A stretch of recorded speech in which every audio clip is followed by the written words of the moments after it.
Manish, good morning. Thank you for joining us. One side is this entire rotation which is on in the market, which is people are buying into cyclicals, industrials, and the other side, Zomato and Paytm are planning to go public. What are markets telling you? Which is the right side to look at it? The one which is dominated by startup space, where earnings are not there, cash flows are not there, but excitement is there? Or should one look at the other side, where companies which are at the cusp of earnings, operating leverage, and cash flow cycle? Nikunj, the new age internet companies will have a place in Indian markets. Starting this month, you have a flurry of IPOs coming over the next 6 months.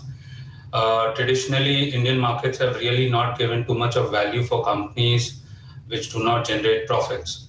But I think new ways of valuation needs to be learned other than the traditional ways of valuation. And definitely, some of these businesses are very scalable going into the long term. They create value for customers. So something like a Zomato creates immense value for customers. Today, the takeout rates or let's say the delivery charges make it a profitable model. How much scalable it is going to be in the long term will determine how much of excitement some of these names will generate going into the future. Valuations are pricey if you look at the long term, but I think traditional ways of valuation have to be done away with when you look at valuing these companies. So I think it will be a mix of both the traditional businesses that we have been used to looking at, plus the new age internet companies will also find a place in portfolios going forward.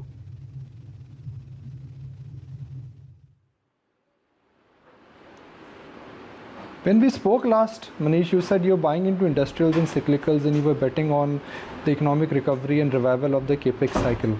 Has that theme got only endorsed looking at the way of steel prices, copper prices, sugar prices, and the demand for cement has gone strong? See, we have really not seen the capex cycle, come back post the global financial crisis in any meaningful way. Now, with the government impetus, thanks to the pandemic, is there on capital formation globally. Governments and central banks are pumping liquidity into the system. Governments have picked up the ante, spending a lot of money on infrastructure, and private capex is going to follow. I think the true picture on the numbers will come to light only after a gap of let's say 12 to 18 months.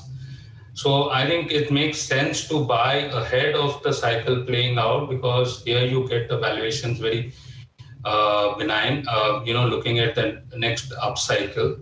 Some of the valuations like steel, etc., have moved up. But there's a lot of room for an upside in these names. And also on the industrials, private capex, infra names, these would be new sectors to look in, for preparing oneself for the next upcycle in capital formation. I truly believe that capital formation will be the order of the day going into the next 2, 3, 4 years. Rotation trade will play out. Consumer stocks, particularly staples, which have had their place in the sun post the global financial crisis, with or without numbers or earnings, are trading at very elevated valuations. These will be taken off in terms of profits from portfolios, and this capital will move into either new age internet companies or some of these industrials which are languishing, so to speak, over the last many years. Manish, Tata Motors yesterday surprised everyone, shocked everyone, and they certainly have set cat amongst the pigeon when they said, look, there is a semiconductor shortage in the world and we will have negative EBITDA or we will have negative operating profit margins. What does this shortage of semiconductor mean for Tata Motors and other auto stocks? Because if Tata Motor has a semiconductor or a chip shortage, other companies will also have the same. Yeah, just before coming to that point, I mean, this also brings on the table how fragile or the market conditions are.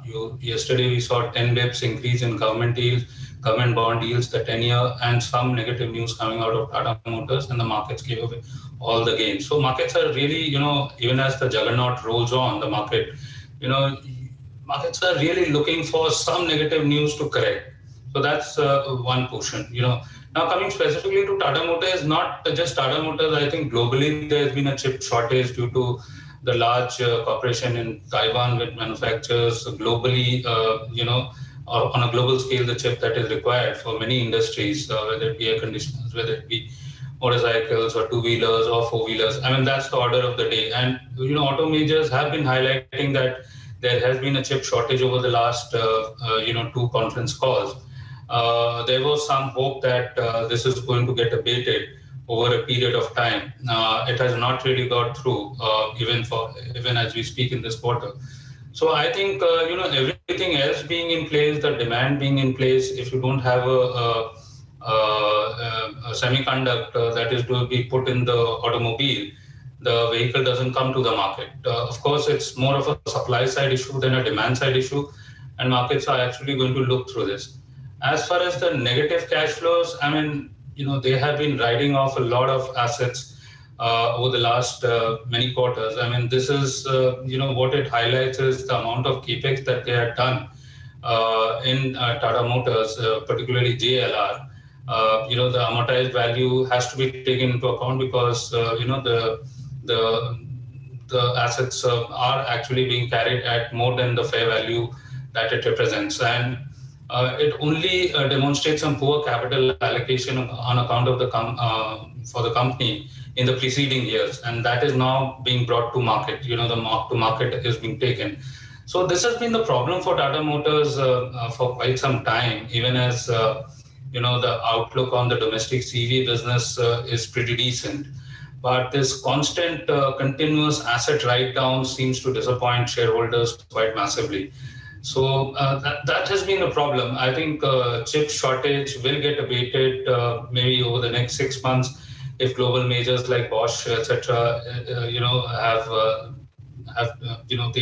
that is what their opinion is. It has been continuing for the last 6 months. It may continue for the next 6 months as well. But the demand, the pent-up demand in the system will remain. You can postpone these sort of demand because of supply side issues, but the demand perfectly stands intact.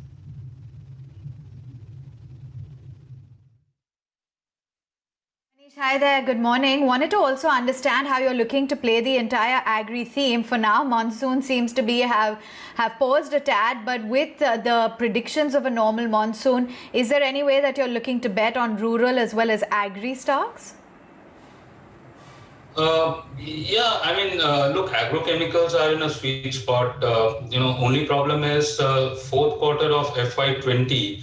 A lot of shipments got delayed, and not shipments, the supplies got pushed to the first quarter of calendar 21. That is April, May, June 20, the first year of financial year 21.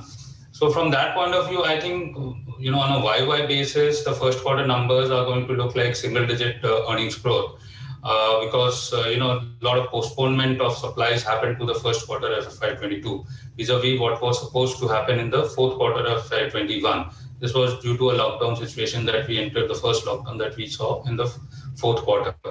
But on an ongoing basis, I think the second, third, and fourth quarter will work very well for agrochemical companies particularly, and the fertilizer companies in general. And valuations are pretty, benign compared to historical valuations when we had good monsoon. I think this is one space which looks good. The wealth effect in rural India is clearly there because of rising agro-commodity prices globally, and the fact that we have had decent monsoons last year and even this year. MSPs have got increased, so that contributes to the wealth effect. So I think apart from the second wave of the pandemic, which has hit rural India pretty hard, and rural India will take some time to come back when we compare it to, let's say, urban India, which will come back faster. There are some spaces like your agrochemicals and fertilizers, which look like to be in a sweet spot and will look at re-rating on valuations going into the second, third, and the fourth quarter. Fair enough. Expectations are rife that this time around for the earnings. We could see a strong demand environment, strong deal momentum continuing when it comes to IT, and some of the frontliners like Wipro could lead the overall growth. TCS, Infosys as well could see industry-leading growth within the large caps. What are you betting on when it comes to the IT space and the earnings, which incidentally begins tomorrow? So the IT story is here to stay for at least the next couple of years. I mean, that's a given. The demand environment is extremely strong. But there are supply side issues as well. So the key thing to watch out for is how much of traction and deal wins do each of these individual companies have. And at the same time, what is the margin picture going to look like? I think the clear monitorable as far as IT companies is concerned, and there's a disconnect between guys who are bullish or bearish, is not in the demand aspect, which is going to be quite strong, but how are they going to, traverse through the margin picture?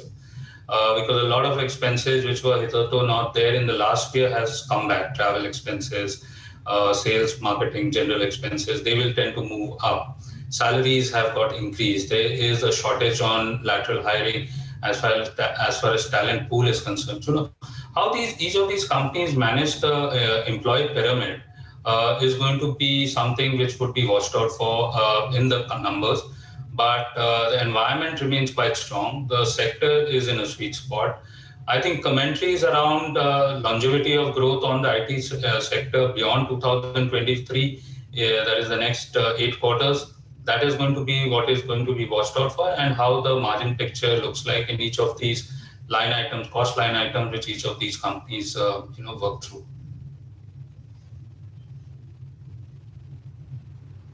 Manish, let's say if I look at your portfolio 3 years ago, it was dominated by HDFC Life, HDFC Bank, Eicher Motors. I could throw in something like a Page Industries. What are the dominant names in your portfolio where you think that next 2, 3, 4 years, 5 years, what happens to stock is not something we can control, but we can certainly get a sense of where earnings are headed?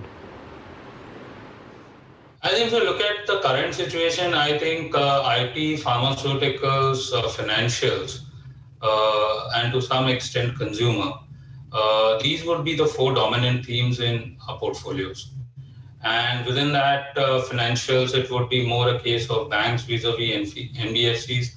Thanks to the valuation difference, NBFCs are really trading at some elevated valuations compared to the preceding years. IT and pharma are clearly in a sweet spot. We are through mid-cycle valuation numbers, demand traction and growth looks pretty good. There'll also be some place, maybe not overweight position, but there will be some place for even industrials and capex recovery plays, infrastructure. These will also find some place in the portfolio. I think the construct of the portfolio would be broadly on these lines going into the future, next 2-3 years.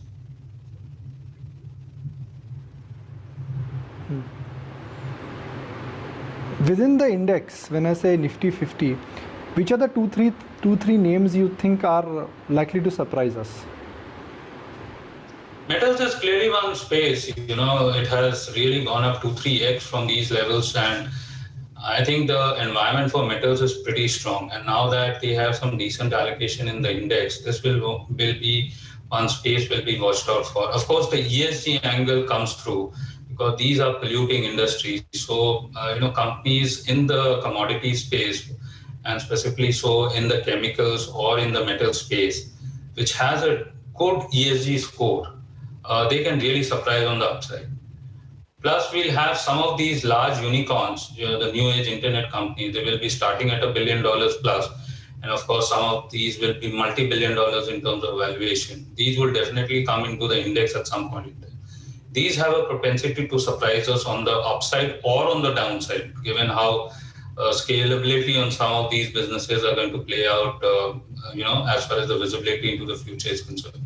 So analysis on the scalability in terms of growth in top line and the margin picture, because that will basically determine the valuation. These companies are really not making profits at the net profit level.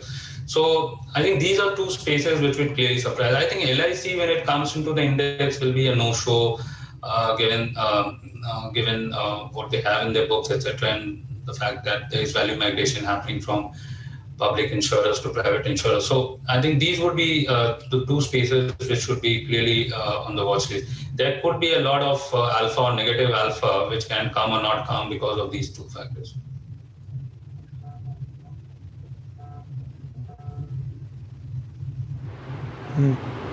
Bharat Forge is up looking 3%.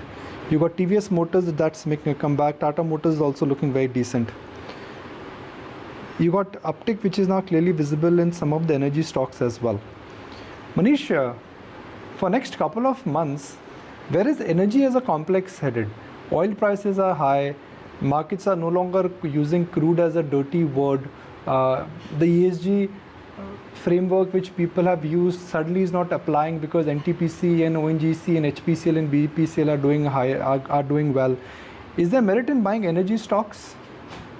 Definitely, there's a merit in buying energy stocks. So we could see crude oil move up to $80 and beyond. That's clearly on the table. There are some experts who are even talking of $100. The refining piece is in for a super cycle, as like metals.